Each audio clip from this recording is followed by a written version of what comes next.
As you are aware that the term of legislative assemblies of Goa, Manipur, Punjab, Uttarakhand and Uttar Pradesh are due to expire in this year on March 15th, March 19th, March 23rd and again March 23rd and May 14th respectively. A total of 690 assembly constituencies will go poll this time. These includes 40 assembly constituencies in Goa, 60 assembly constituencies in Manipur, 117 ACs in Punjab, 17 ACs in Uttarakhand and 403 ACs in Uttar Pradesh. The Constitution of India places upon ECI the solemn responsibility to conduct timely elections. It is the right of citizens to exercise their sovereign will and elect their representatives. For the past 2 years, the impact of COVID-19 has made conduct of elections extremely challenging.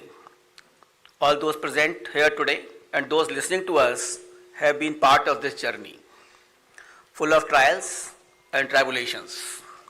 It is our duty to see how to conduct elections in a manner that protects both the voters and the vote.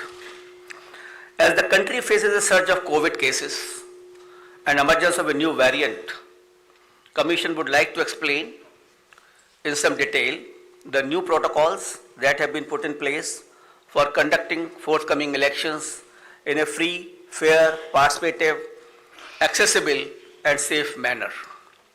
But before that, we would like to tell you something about the basic preparations which we have done.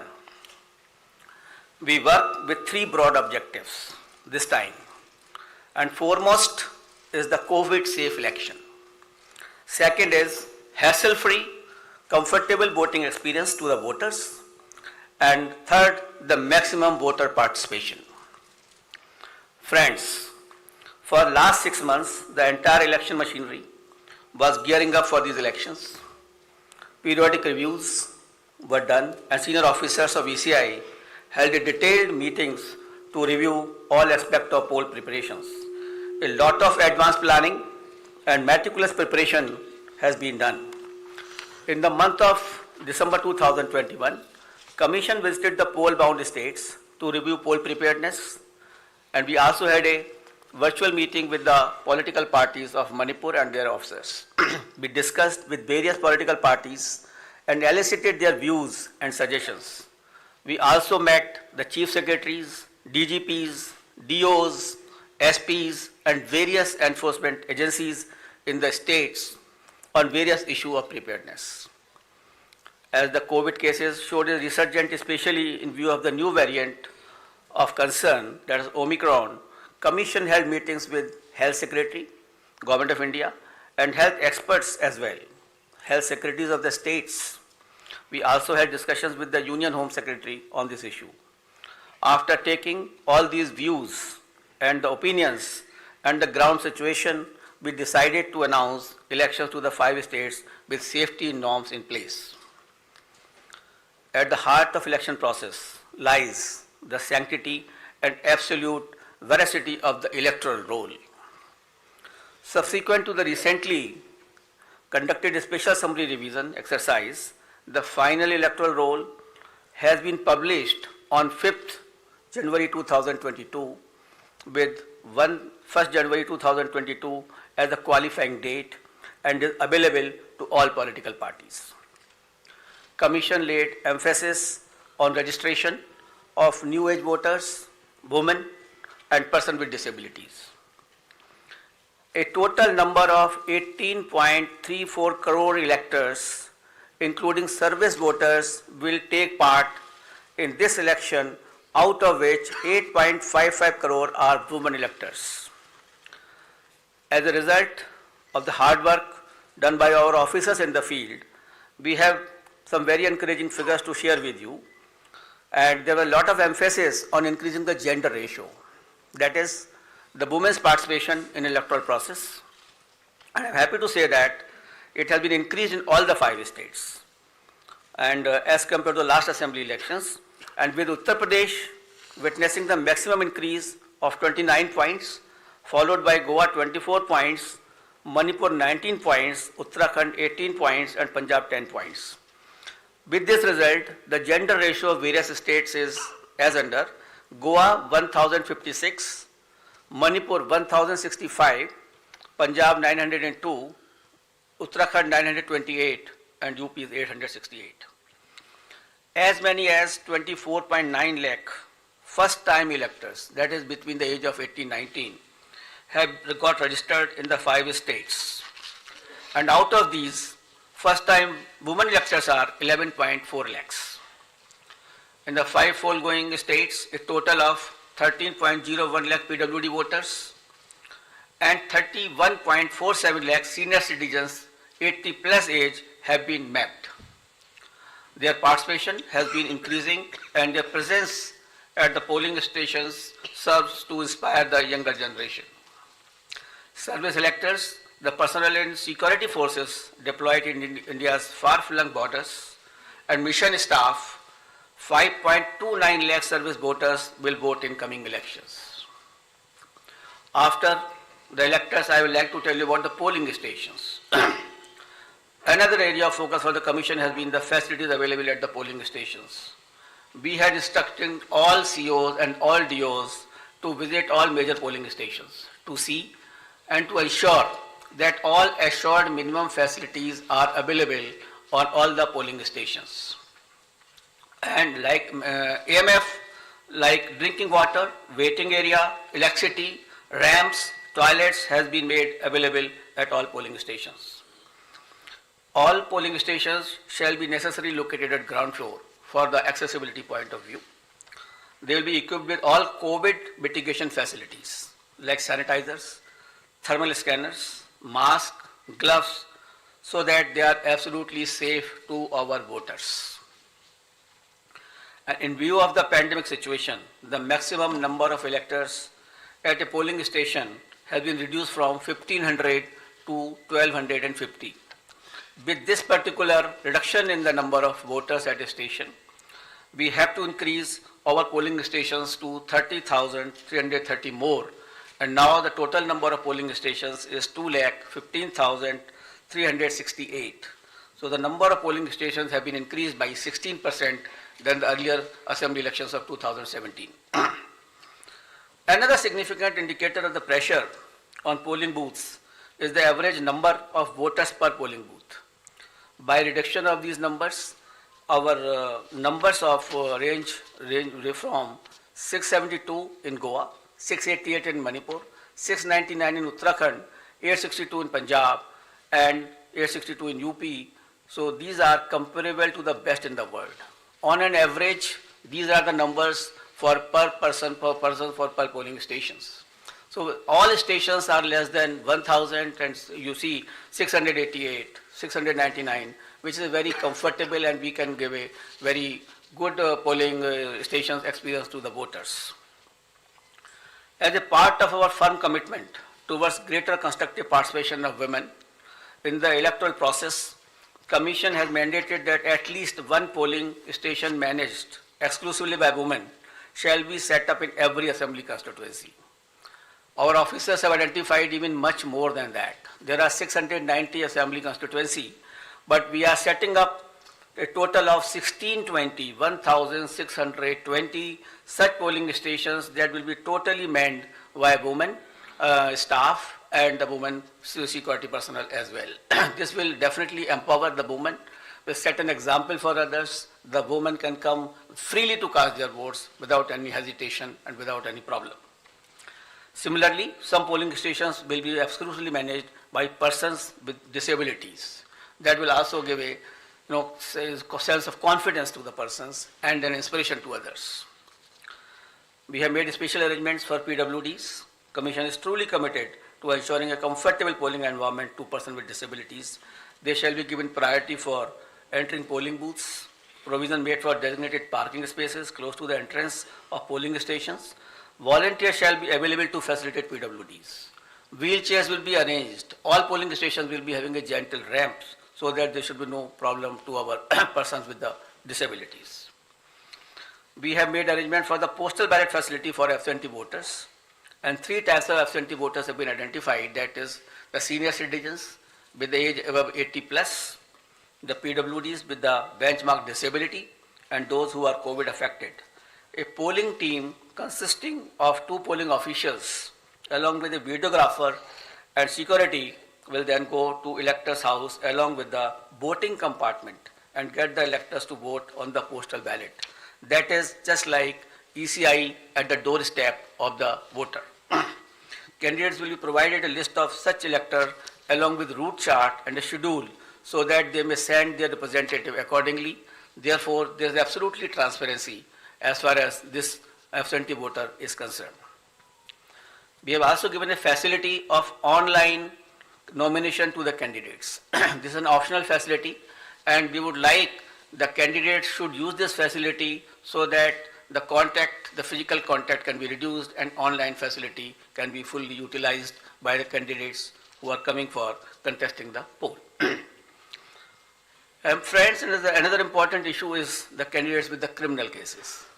Each and every voter has a right to know the background of the candidate. Among other measures to ensure ethical elections, emphasis is also given on mandatory publicity of criminal antecedents. Candidates with criminal antecedents are required to publish information in this regard in newspaper and through television channels on 3 occasions during the campaign period. Besides this, it is also mandatory for political parties to upload on their website at the home page detailed information regarding individuals with pending criminal cases who have been selected as candidates, along with the reasons. The political party will have to give the reasons as to why this particular candidate has been selected and no candidate without any criminal antecedent was selected, and benevolity is not the criteria for the same. And the details will be published within 48 hours of the selection of the candidate and not prior to 2 weeks before the first date of filing of nomination as was done earlier. The details of such candidates will also be available on Know Your Candidate, that is an app developed by the ECI. Measures for ensuring peaceful and transparent polls. All critical events will be videographed to closely monitor the proceedings on the poll day without violating the secrecy of the voting process. The Commission has directed that arrangements for webcasting shall be done in critical polling stations and all polling stations in vulnerable areas, or at least in 50% of total polling stations, including auxiliary polling stations, whichever is higher. We have seen the preparations of the officers in this regard. The officers have been guided that absolutely on objective criteria, the critical stations and the vulnerable areas should be selected. And I'm happy to say that at least more than 1 lakh polling stations across the 5 full-pound states, which is roughly 60% of all polling stations, are covered by webcasting. To ensure further transparency, the officers of the civil services drawn from IAS, IPS and IRS and other account services shall be deployed as central observers in the coming elections. Nearly 900 observers, general observers, police observers and expenditures observers will keep a watch on every aspect of elections in the field. The special observers will also be deployed if necessary. Another important issue is the expenditure monitoring. As you are all aware that only 2 days before we have increased the limit of candidates for the ensuing elections as far as the expenditure is concerned from 28 lakh to 40 lakh. As per revised limits pertinent to these 5 elections, the limit on candidate expenditure for the state of Punjab, Uttarakhand and UP will now be rupees 40 lakh, and for Goa and Manipur it shall be rupees 28 lakhs. And this is also has been increased in view of keeping the digital modes of communication and the campaigns. The Commission has zero tolerance towards abuse of money power and misuse of the government machinery, as some of the political parties have mentioned to us. Officials have been instructed to monitor expenditure-sensitive constituencies and ensure comprehensive and coordinated actions. Conducting inducement-free and ethical election is of a prime importance for the Election Commission of India. Commission, wherever had gone to all the 5 states, held meetings with all enforcement agencies, whether it is from income tax, the DRI, the excise department, the railways, the airport authorities, all enforcement agencies were met. We met all the enforcement agencies. We saw their positions. We directed them that no illegal money, no illegal, this alcohol or any freebies or drugs can be distributed. They will have to, increase their efforts in this regard. We had monitored the seizures which were made by them so far. We have asked them to expedite the seizures. We have asked them to block the flow of liquor into their estates which are poll bound. So a comprehensive plan has been prepared by them also. And again, when we will go, we will have to examine it. We have to see that we are absolutely for inducement-free elections in all the 5 states. Voter EVMs in all the polling stations, the EVM and VVPAT will be utilized, and Commission has already made arrangements to ensure availability of an adequate number of EVMs and VVPAT for the smooth conduct of elections. I'll also mention about the important IT tools which are important for the election purposes. And the first is the Suvidha app, which has been developed for all political parties, and they can fix their campaign areas. They can ask for the grounds through that app. They need not to require to go to any place, to the DO's office, or there is an app on which they can directly apply. And the PWD app is also there for the person with disabilities, and definitely they can ask for the wheelchair, the free transport facility, and whichever facility they require, so that they can facilitate their movement to the polling stations. An important app is the C-Vigil application. We would like, for any election purpose, it is Jan Bhagidari, the pupil participation, which is important for any good election. Therefore, the C-Vigil app should be used by all persons, general public, the voters, and that particular app can be downloaded, and any incident of violation of MCC, distribution of freebies, distribution of money can be uploaded on that. You just take a picture, click it, send it. And within 100 minutes, the Election Commission of India's officer will definitely reach to that place, because automatically latitude and longitude are available with us on that particular thing. So C-Vigil is a tool which empowers the public to clean the system. And we request and we earnestly request the persons that they should use this C-Vigil app. And it has been used also by some of the states where very good results had come to us.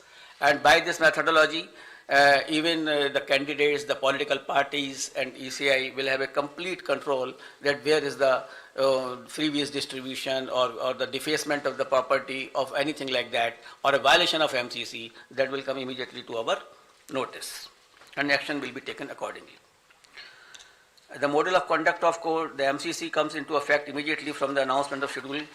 Commission had made elaborate arrangement for ensuring the effective implementation of MCC guidelines, and any violation of these guidelines would be strictly dealt with.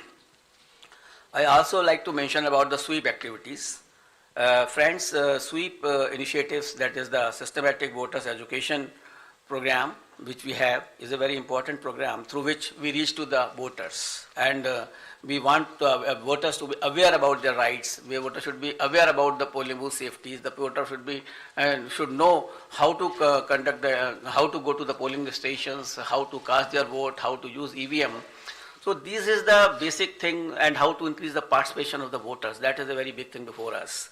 So through our sweep activities, we will make outreach programs to our voters to make them aware about the safety standards at the polling booth, so that they can be assured that the polling booths are absolutely safe. We will tell them about the assured minimum facilities which are available on the booth. And similarly, a voter's guide, a small voter guide, will also be provided to the voters along with the EPIC card, and the first time voters will also be given a letter giving in a voting and the various features as to how the elections are to be conducted to make them empowered actually. Until and unless you make the voters empowered, until and unless they realize their duties and unless they are absolutely informed, the election process will not be clean. So it is our endeavor through the sweep activities or otherwise that outreach program should be absolutely vibrant and we can reach to the voter. And one more important area for the voter participation, that we have identified all the polling booths where the voters' participation was less in comparison to the earlier years or otherwise also. That the national average or the state average is suppose 80%, and then we have identified the polling stations where it was much less. So the targeted intervention will be made by the sweep activities, by the BLOs, and to find out that why that particular percentage was less. For a strengthening of the democracy, it is essential that all persons should participate. The 60% or less or 50% participation is not sufficient. And the Election Commission of India is trying its level best to make a targeted intervention to motivate the persons that they should come out to the polling in large number of the cases. Now I come to COVID protocols and COVID safe elections, I think for which many persons are waiting and a lot of queries were coming even before announcement of the polls. I will start that there were a lot of queries on this issue, that what will happen, what is going to happen. But I would like to start with a very couplet. यकीन हो तो कोई रास्ता निकलता है, हवा की ओट भी लेकर चिराग जलता है. So therefore यकीन होना चाहिए. We should have a yaqeen, we should have a faith, we should have a absolutely belief that we can pass through this particular pandemic also through our safety measures, through our proper following of the COVID appropriate behavior. Only then we can sail through effectively, safely into this election process, as has been done in earlier past elections also. The decision to go ahead with scheduled elections was taken after much deliberation, discussions, and careful analysis of the ever dynamic situation. The situation is very dynamic. It is not static. Nobody can predict. Nobody could have predicted earlier also, a month before. So the situation is very, very dynamic. Let me go back to the Constitution of India on this issue. Article 172(1) states clearly that every legislative assembly of every state, unless sooner dissolved, shall continue for 5 years, and no longer. So the period of any constituency is only up to 5 years and no longer. Any postponement of the assembly may result in a situation which denies people of that state the right to elect an accountable government of their choice. The government will have to be of their choice. It is a democratic process. Democracy forms part of the basic structure of the Constitution, and holding of timely election is the essence of maintaining democratic governance, and this task has been given to the Election Commission of India to hold timely elections. Commission has directed that all central state government officials deployed for election duty shall be doubly vaccinated. So all the officials who will be on the election duty will be doubly vaccinated. On the recommendation of the ECI, the Union Health Ministry has issued orders on 8 February 2021 that all election officials and employees will be treated as a frontline workers, and all eligible officials shall be given a precautionary booster dose accordingly. So these persons will also be given a booster dose, the precautionary dose also. With this, my all polling officials who are on the poll duty will be fully safe. So I have spoken that my booths are safe because my booths are fully sanitized, and all provisions of the gloves, sanitizer and everything is there. And here are the polling officials who are the safe. We have directed on our visits also and otherwise also, we have directed the chief secretaries of all polling going states to accelerate the first and second dose of vaccination to all eligible citizens above 18 years. Wherever we have gone, in all the polling stations, we have reviewed the situation of the vaccination. And yes, you people have also reported, you have also informed that we have asked the chief secretaries to expedite this first dose as well as second dose to my electors of this country. And let me share with you the vaccination program, and they have accelerated the vaccination of the persons of various states. Let me share some vaccination figures with you. Data is on January 7th, 2022. In Goa, more than 95.8% people have been vaccinated with both the doses. So almost all population of Goa has got double vaccination. And in Uttarakhand, people have got 99.6% people have got their first dose and 83% have got the second dose. So in Uttarakhand also, the large number of population is vaccinated. In Uttar Pradesh, which was lacking earlier, but after our interventions and after our discussions over there, 90% population had been administered first dose and more than 52% had taken both the doses. In Punjab, 82% had been given the first dose of vaccination and 46% covered by both the doses. In Manipur, 57% had been jabbed with the first dose while 43% had been administered both the doses. In absolute figures, as on January 7, 2022, more than 15 crore people in these 5 states together have got the first dose of vaccine and more than 9 crore people had been administered both the doses. So this was regarding the safety of electors. There are 3 components of the elections: polling booth, polling officials, and the electors. So the Commission has taken steps that all these 3 should be the safe area. As far as the electors are concerned, most of the persons have got the vaccination, as I have just mentioned to you. The polling officials are doubly vaccinated with the booster dose also. Polling stations are safe, as I mentioned to you, that all sanitizations have been done. And before polling also, all polling booths will be fully sanitized. We have also seen the positivity rate of these states before taking decisions. I'll tell you that the weekly positivity rate in UP was only 0.24%. In Uttarakhand, it was 1.01%. In Punjab, it was 2%. Hello? Slowly. Figures. Acha, figure. In UP, the positivity rate was 0.24%. In Uttarakhand, the positivity rate was 1.01%. In Punjab, it was 2.1%. In Manipur, it was 1.1%. And Goa, it was something around 13% because of the newer party by the outsider in that state. So these are the positivity weekly rates which we have seen and perused by all of us. And we have taken the opinion of medical experts, the Union Health Secretary, and other secretaries as I discussed with you. We have appointed health nodal officers at the district, state, and assembly constituency level and in all polling states. And in view of COVID concerns, polling time has been increased by 1 hour in all 5 states, and the time will be notified when the notification will be issued of those particular states. In view of emphasis on non-contact based campaign during pandemic conditions, Commission has decided to double the free equitable time allotted to the recognized political parties on Doordarshan and AER during these elections.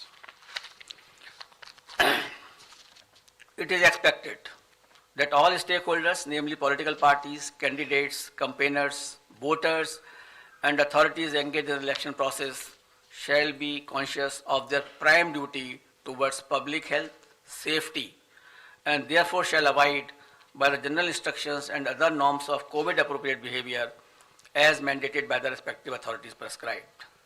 Further, political parties and candidates are advised to conduct their campaign as much as possible through digital, virtual, media platforms, mobile-based mode instead of physical mode, ensuring strict compliance of COVID safety norms. And keeping it in mind, the expenditure limit of the candidates have already been increased from 28 to 40 lakh.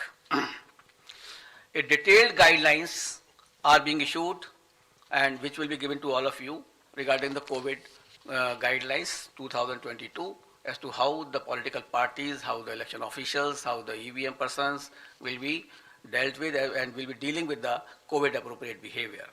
But the main point I would like to share with you the Commission has decided that no roadshow, padyatra, cycle, bike vehicle rally and procession shall be allowed till 15th January 2022. Commission shall subsequently review the situation and issue further instructions accordingly. So up to 15th of January, because the situation is dynamic, it is not static. No roadshow, no padyatra, no cycle, bike or vehicle rally and any procession. Similarly, no physical rally of political parties or probable candidates or any other group related to election shall be allowed till 15th January. Commission shall subsequently review the situation considering the situation of the pandemic and issue further instructions accordingly. So up to 15th of January, there is absolutely a moratorium of physical rally and physical road shows. Between 8 p.m. and 8 a.m., no rallies and public meetings. Similarly, like a campaign curfew that on any campaign day, that will continue. No nukkad sabhas will be allowed on public roads, roundabouts or public streets or corners. Fifth, no victory procession after the counting shall be allowed and not more than 2 persons shall be allowed to accompany the winning candidate or his authorized representative to receive the certificate of election from returning officers. So we are reducing the physical contact, physical availability, and we are saying that more and more virtual and virtual rallies, virtual campaign should be done. However, physical rallies during the campaign period, if after considering the situation, which is very dynamic, and when permitted after the decision of the Commission, shall be conducted subject to adherence to COVID-19 guidelines. The maximum limit of persons allowed for indoor and outdoor rally meetings shall be as per existing directions of SDMAs. For these meetings, political parties shall distribute masks and sanitizer to persons attending and maintain COVID protocol at entry and exit point. Further rallies and meetings shall be allowed only in earmarked places and with prior permission of district administration. Door-to-door campaign, a maximum of 5 persons including candidates, excluding security personnel if any, shall be allowed to do door-to-door campaign. Each political party candidate shall have to furnish an undertaking in the application form under Suvidha that it shall abide by all the extant instructions, guidelines in this regard. So an undertaking will also be taken whenever any rally will be allowed. Later on, when we review the situation after 15th or something like that, only then again also these undertakings, COVID guidelines have to be strictly followed with each and every person who is involved in the campaign. Let me finish him it. After please that, finish. We'll take up your questions thereafter. Non-compliance of instruction, anybody violating the instructions on COVID measures will be liable to proceed against as per the provisions of the Disaster Management Act, besides legal action under IPC and other legal provisions as applicable. And the prime responsibility will be resting with the CS and DO as mandated under the DM Act. And our guidelines specifically reiterate this legal position, and the guidelines will be given to each and every one of you. It is reiterated that in case of breach and disregard to the above guidelines, the Commission will not hesitate in cancelling the rallies or not allowing any further rallies by that party.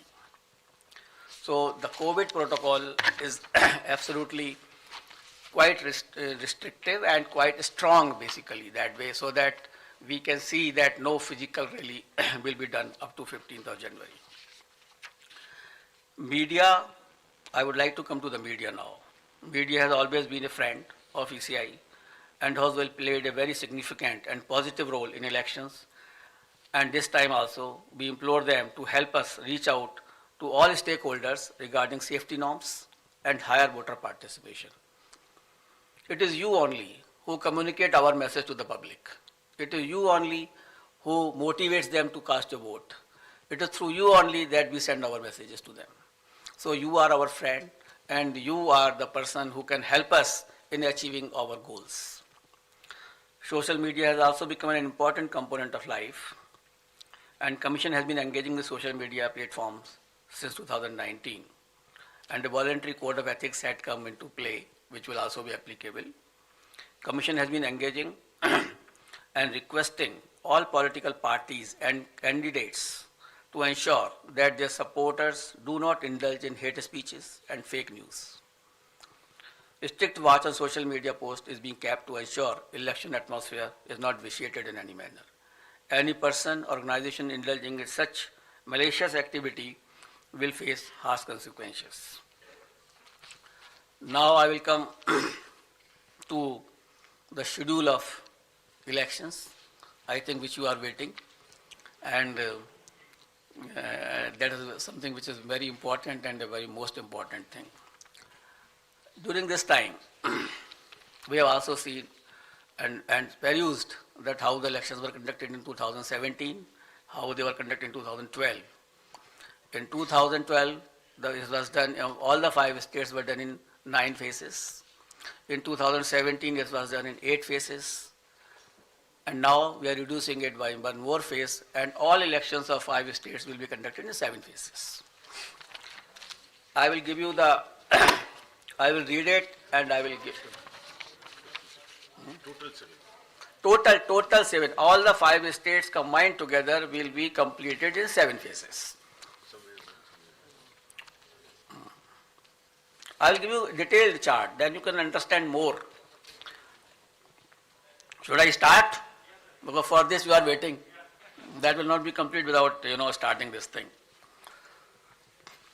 And the first date of the issue of notification will be 14th January 2022, and which will start from Uttar Pradesh. This is the first phase of Uttar Pradesh.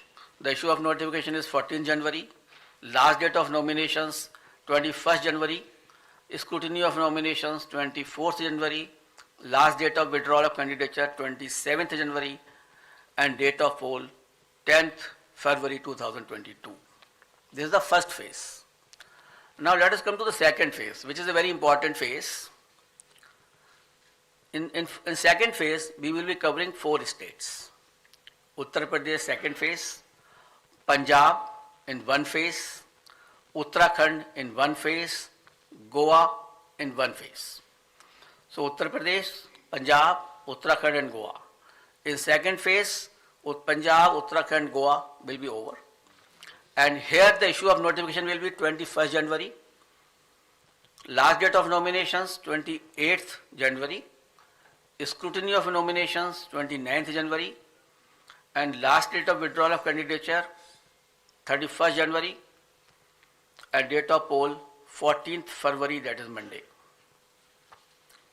Third phase, only Uttar Pradesh. That is issue of notification 25th January. Last date of nominations 1st February. Scrutiny of nominations 2nd February. Last date of withdrawal of candidature 4th February. And date of poll 20th February, that is Sunday. Uttar Pradesh fourth phase, issue of notification 27th January, last date of nominations 3rd February, scrutiny of nominations 4th February, last date of withdrawal of candidature 7th February, and date of poll 23rd February. Uttar Pradesh fifth phase and first phase of Manipur. Manipur will be done in 2 phases. So on 5th phase, we will be having Uttar Pradesh 5th phase and Manipur 1st phase. Here the issue of notification is 1st February, last date of notification, last nomination 8th February, scrutiny of nominations 9th February, last date of withdrawal of candidature 11th February, and date of poll will be 27th February 2022. Uttar Pradesh 6th phase and Manipur 2nd phase. Here the issue of notification will be 4th February 2022. Last date of nominations 11th February 2022. Scrutiny of nominations 14th February 2022. Last date of withdrawal of candidature 16th February, and date of poll 3rd March, that is Thursday. That way Manipur also completed the 6th phase. Uttar Pradesh 7th phase. Issue of notifications 10th February. Last date of nominations 17th February. Scrutiny of nominations 18th February. Last date of withdrawal of candidature is 21st February and date of poll is 7th March.